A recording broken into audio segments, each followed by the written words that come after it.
Then you work harder. Wake up, it's time to get ready. Oh wow, it's time to get ready. Wake up, it's time to get ready. Time to get ready. Time to get ready. Whoa, wake up, it's time to get ready. Oh wow, it's time to get ready. Wake up, it's time to get ready. Time to get ready. Time to get ready. Whoa. Welcome to Off the Bench.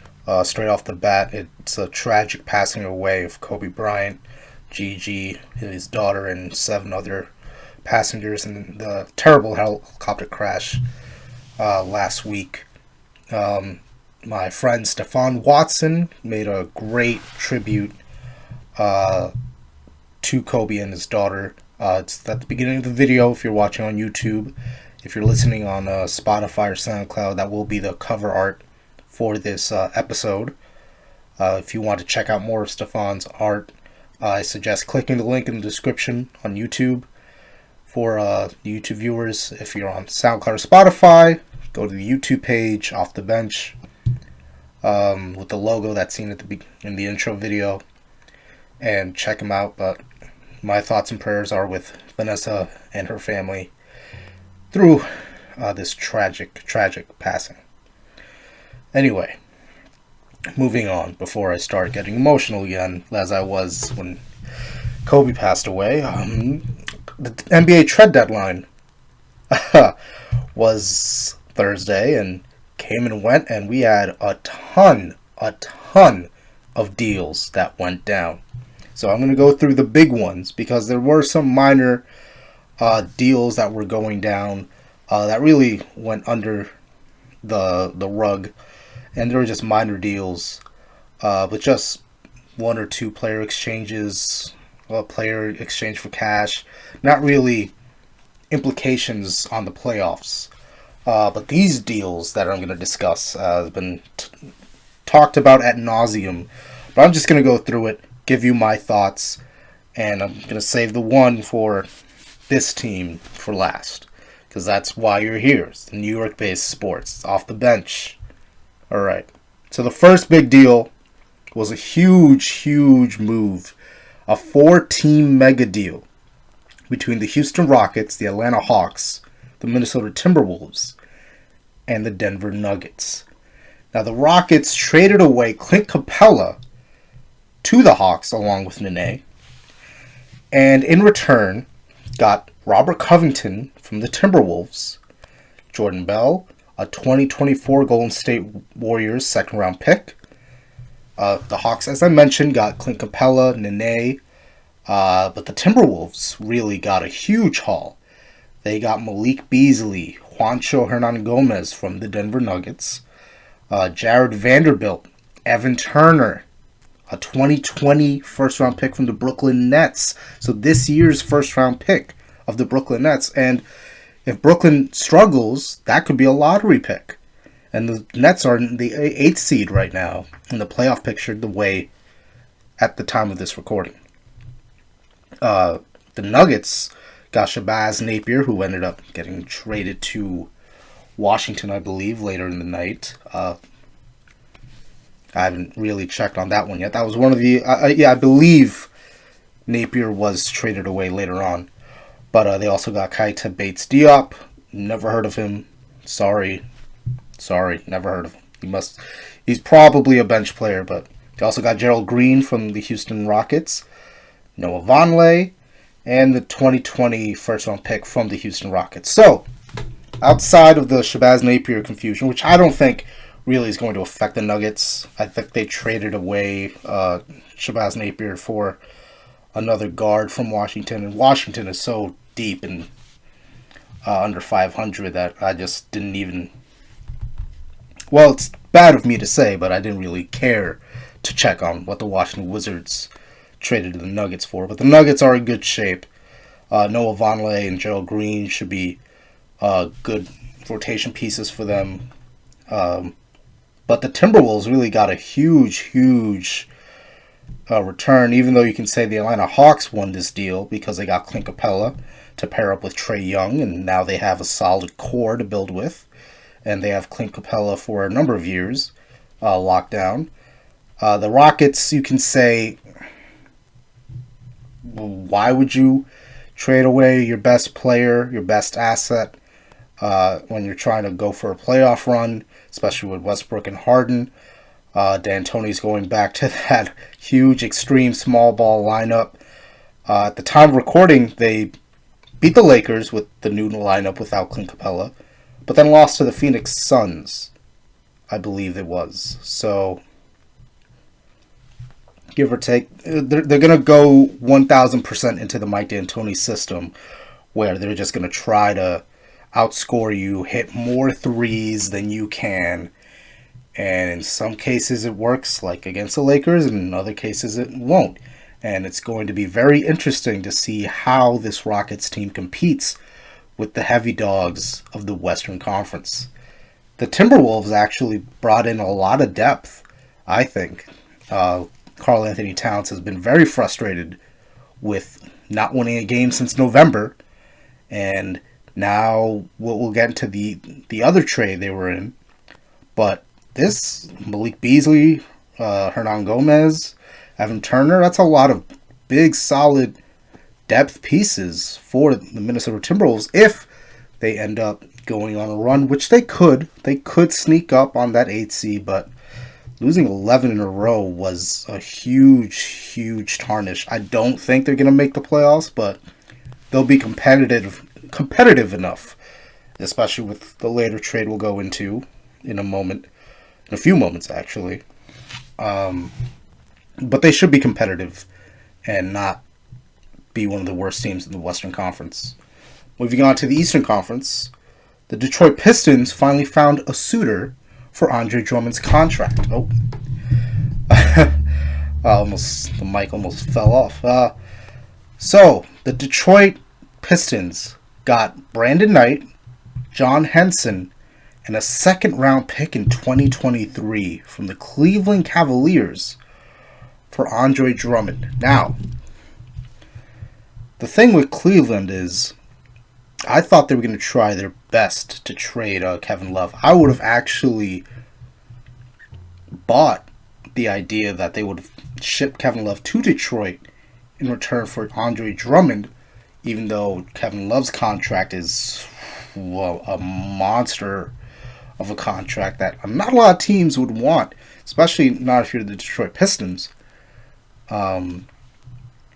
But it's interesting for Cleveland to get Andre Drummond, since he is a free agent after this year. He could opt in to his contract and get the $28 million he is owed if he opts in, which he most likely will. I think he will opt in, but you have to believe that Cleveland is going to try their best to keep him for more than next year if he opts in. And most likely he will, only because you look at the free agent destinations for this year, and what the trades we'll discuss throughout this episode, not a lot of teams have cap flexibility. So the teams that really do have cap flexibility aren't really good teams. You got your New York Knicks, your Phoenix Suns, Atlanta, but Atlanta just got Clint Capella. But a lot of the lower teams, the low-tier teams, are going to have a lot of free the low-tier teams. Wow. Cat got my tongue. The low-tier teams have a lot of cap space to use, but I don't think Andre Drummond is the type of player that would want to go to a losing team like that. Like, he doesn't want to go to the Knicks, and the Knicks shouldn't want to go after Andre Drummond if you have Mitchell Robinson in the fold. So it's an interesting move for Cleveland. I'm surprised they held on to Kevin Love and didn't at least try to trade him to something, even if they ate half the contract. Especially since you have Andre Drummond, who more than likely is opting in. It's weird. It's a weird trade. I don't know if this gets Cleveland a couple more wins, so they're not one of the second or third worst team in the Eastern Conference or NBA. So we'll see how Drummond develops in Cleveland. But now this is the move that I wanted to discuss earlier.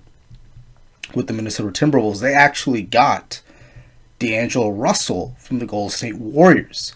Now, D'Angelo Russell and Karl Anthony Towns are really good friends. They're close. And Karl Anthony Towns actually put Minnesota on blast in one of the recent losses, saying that he doesn't like this losing.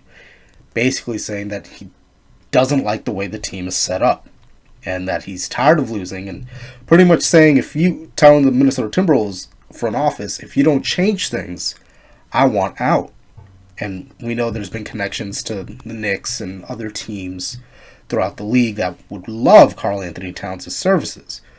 So this trade had D'Angelo Russell, Jacob Evans, and Omari Spellman go to Minnesota.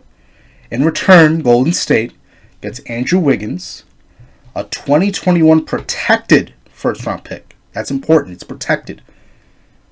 And a 2021 second-round pick. So, presumably, Minnesota just gave up next year's first and second-round picks. When you look at what they got back in the 4-team deal involving Clint Capella, they'll be fine with Brooklyn's pick this year. And they could trade that for a later pick next year. Who knows? But Minnesota with huge moves, and they weren't done there. In the mega trade with the Heat and the Grizzlies that involved Andre Iguodala, who is now the most hated man in Memphis, Miami got the aforementioned Andre Iguodala, Jay Crowder, and Solomon Hill. It's a good return for Miami. They got a couple of wing players that will be really good. Jay Crowder is especially good on defense. He's a great 3-and-D player. And we know Andre Iguodala is a former Finals MVP. So Miami now bolstered their chances to make the Finals with this pickup. They got rid of Justice Winslow, Dion Waiters, and James Johnson. The Timberwolves actually got involved in this trade again.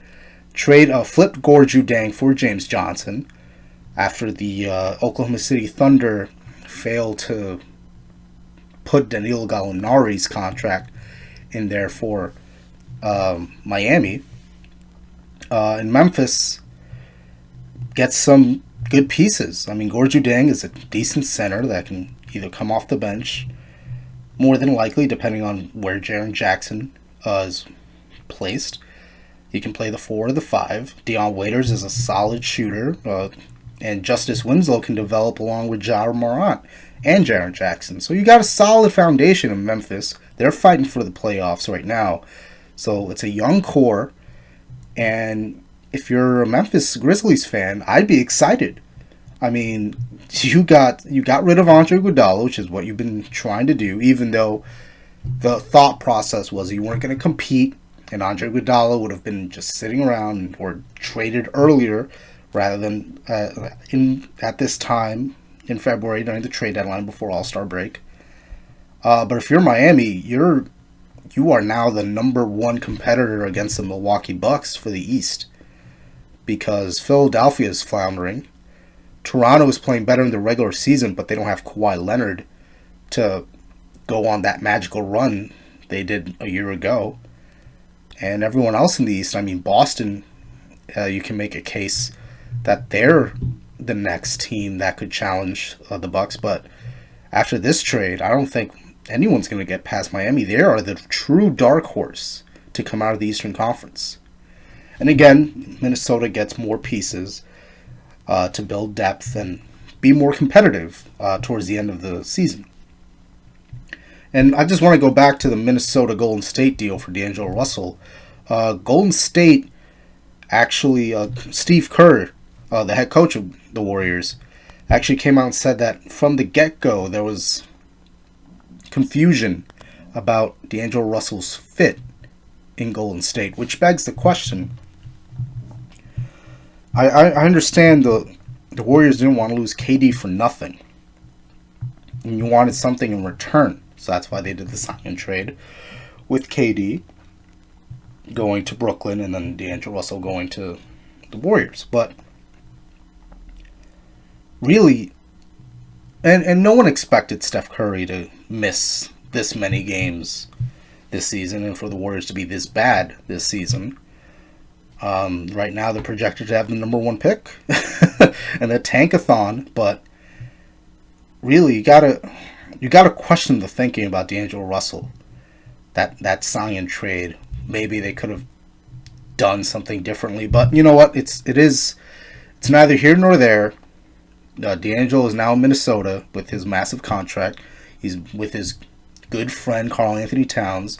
That's a good foundation right there. It keeps Karl Anthony Towns happy for the time being. Hopefully they can be competitive and Minnesota can end the season on a strong note if they don't make the playoffs, and I don't think they will, especially with Memphis playing as well as they are and John Morant playing lights out. It's very difficult for me to see Minnesota just squeaking in after losing so many games. Next was I wanted to talk about this just because it's puzzling to me. Philadelphia made a trade with Golden State. They got Alec Burks and Glenn Robinson III, so a couple good bench players. And they gave Golden State 3 consecutive second-round picks. So for this year, 2020, next year, 2021, and the year after that, 2022. Now, that's a lot.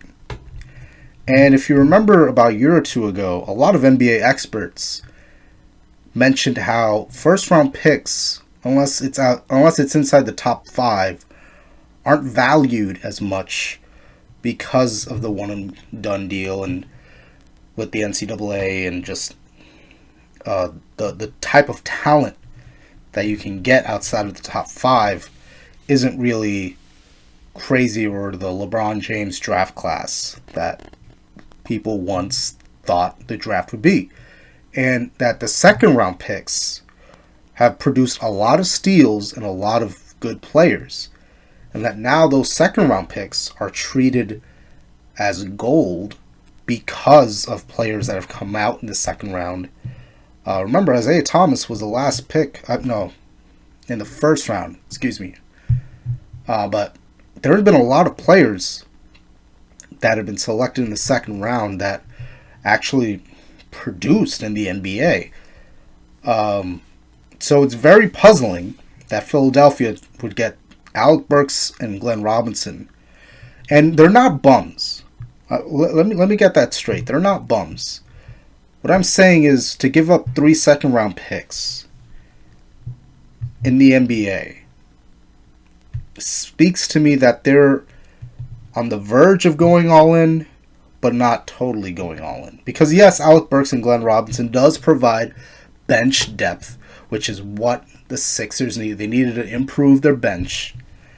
But it's really puzzling. It's really puzzling why they would give up all those 3 consecutive second round picks. I'm sure through the whole trust the process, or they have more picks to use, but still, that seems like an awful lot for 2 bench players. And when you have other teams that you could probably get for less than that, I don't know. It's a bit puzzling, and this trade doesn't push Philadelphia over the top. You understand? It improves their bench, but it doesn't make them better than the Milwaukee Bucks or now the Miami Heat. So where it seems a bit desperate to me. But that's hopefully for you Philly fans, this was the right move to make, and that your bench now is going to be not in the bottom 5, but now in the mid tiers, maybe top 15. Who knows? But those are 2 solid players for your bench. I don't know if I would give up 3 second round picks for them though. Maybe 2. Maybe 1 plus someone that isn't your 6, isn't getting as much minutes. But you know what? I'm not a general manager. This is just my thoughts. Finally, I guess it's a big trade. It's not as big as a Clint Capella or D'Angelo Russell deal, but it does affect the Western Conference top two. And it does affect Los Angeles. So the New York Knicks made one single move this entire trade deadline. Even after the entire year they were preaching before Scott Perry's firing that these contracts are tradable. The players they got are veterans that playoff teams would love to have. Your Bobby Portis, your Dennis Smith Jr.'s. It's so many veterans. Taj Gibson. But so many veterans on the team with team-friendly contracts. And in the end, Marcus Morris was the one sweet spot on the entire Knicks roster. And it was between the Clippers and the Lakers.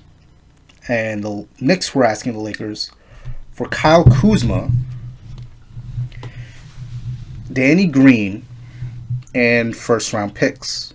Or a first-round pick.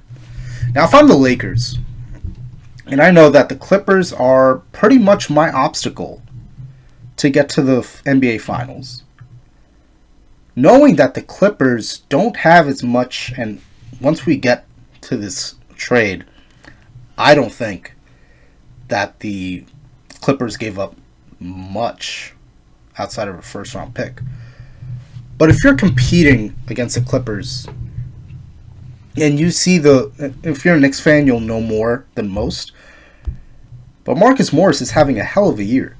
He was pretty much the reason the Knicks won 14, 15 games. And the games he's been out, the Knicks have been terrible, blown out by 20 points.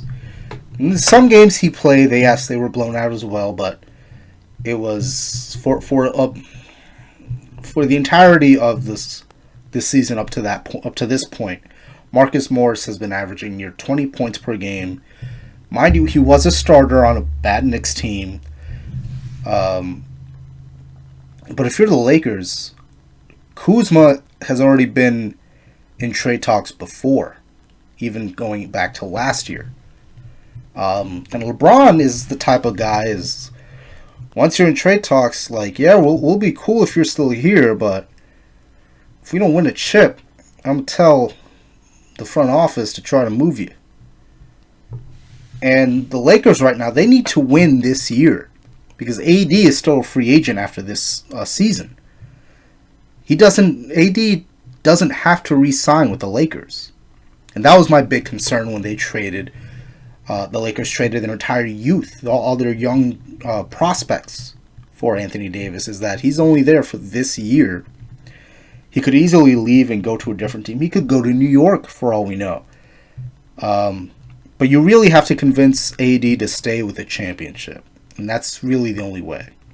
Because just making it to the Western Conference Finals isn't going to be enough. Yeah, it'll be a first for Anthony Davis, but it won't be enough. LeBron wants to get a chip, especially now. He wants to win a chip for Kobe. But let's go over the deal. So the Clippers got Marcus Morris and Isaiah Thomas from the Knicks and Isaiah Thomas from the Wizards. It was a 3-team trade. The Knicks got Mo Harkless to match the contracts, who will also be a free agent this year. The Clippers' 2020 first-round pick and the rights to Isuf Sanon, who's a young guard who's overseas, and the Knicks can get him, I believe, at the end of this season and going into next season. And the Wizards got Jerome Robinson from the Clippers.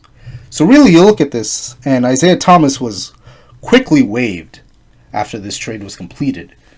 So he is not even on the Clippers. So really, the Clippers only got Marcus Morris. And the Knicks pretty much got the Clippers' 2020 first-round pick, which is going to be in the late 20s. If they win it all, it'll be the number 30 pick. Yeah, Clayton, yeah, you can get a lot of decent players from the 30 pick, but the Knicks now have 7 first-round picks the next 4 years. Take that as it may, But that's a lot of firepower. That's a Boston, and this is where I start to get some concern as a Knicks fan, because the Boston Celtics had a lot of first round draft picks that they were trying to move for a star player.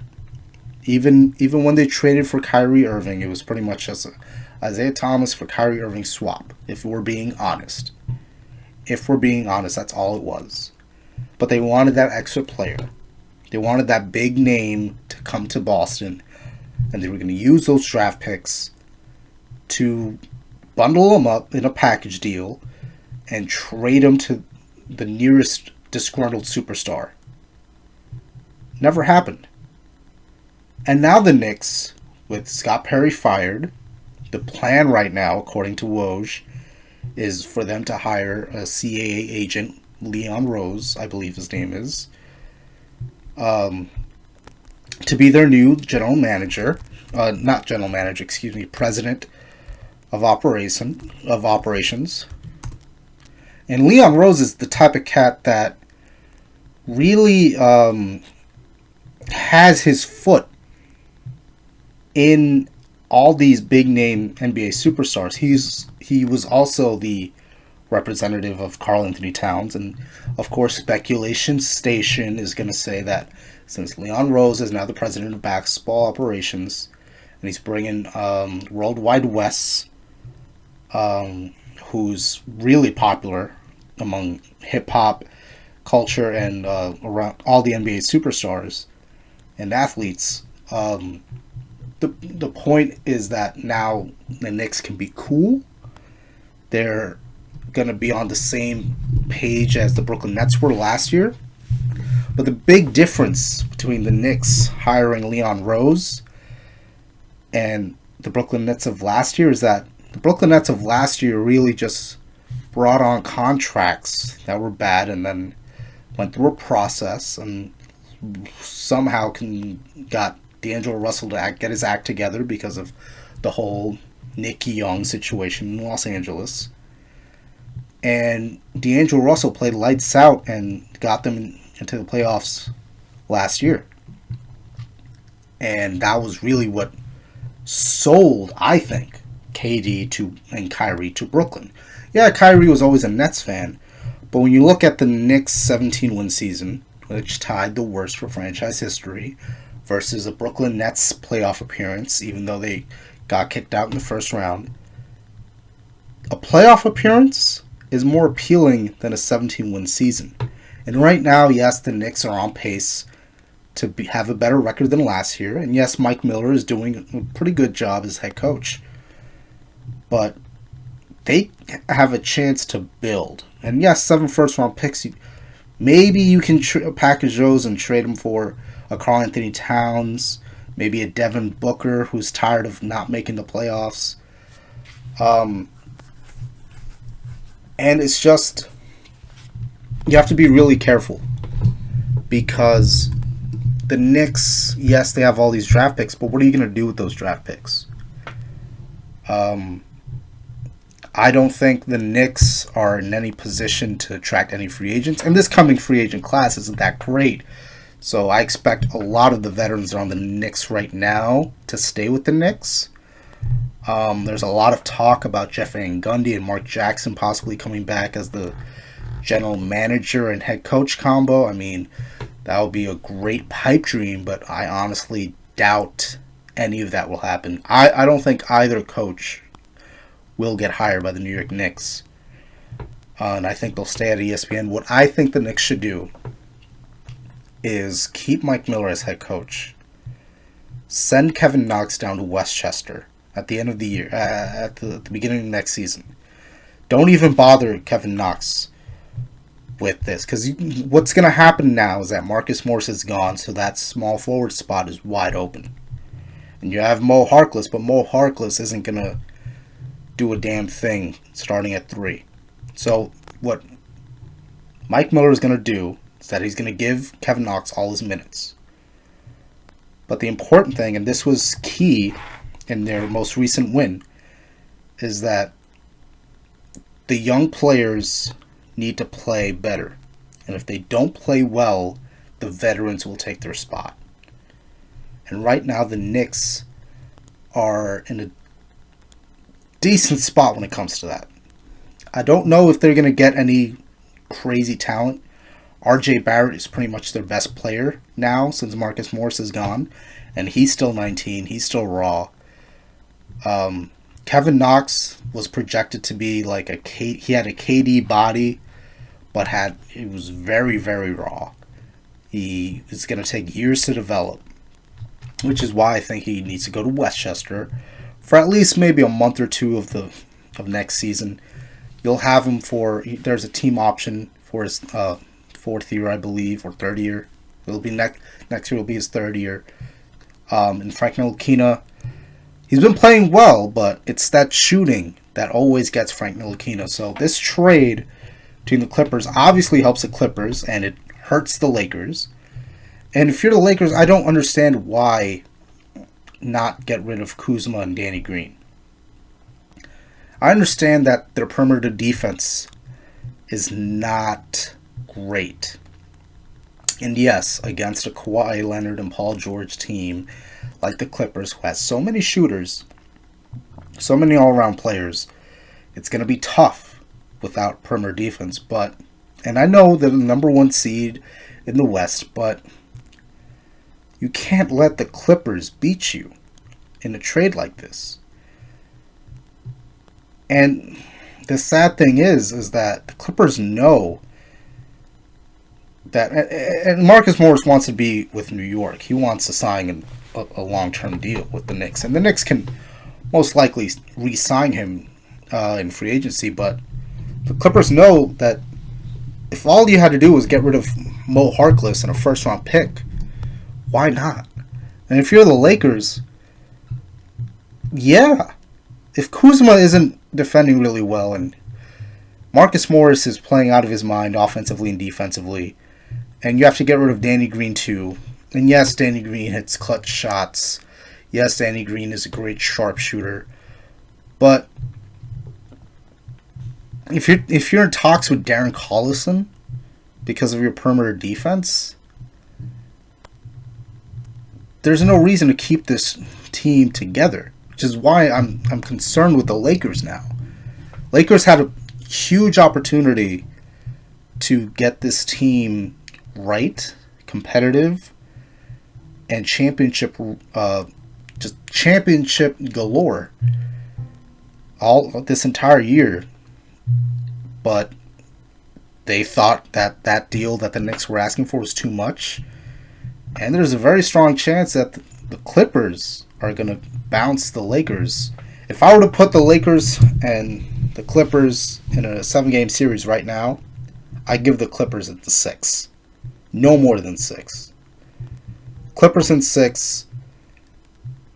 And that's because Marcus Morris now is coming off the bench, because you're not taking minutes away from Paul George or Kawhi Leonard. And that's the thing. Marcus Morris will be coming off the bench for the Clippers. He could have started for the Lakers, or he could have come off the bench too. Either way, you're getting Marcus Morris with 20 points per game.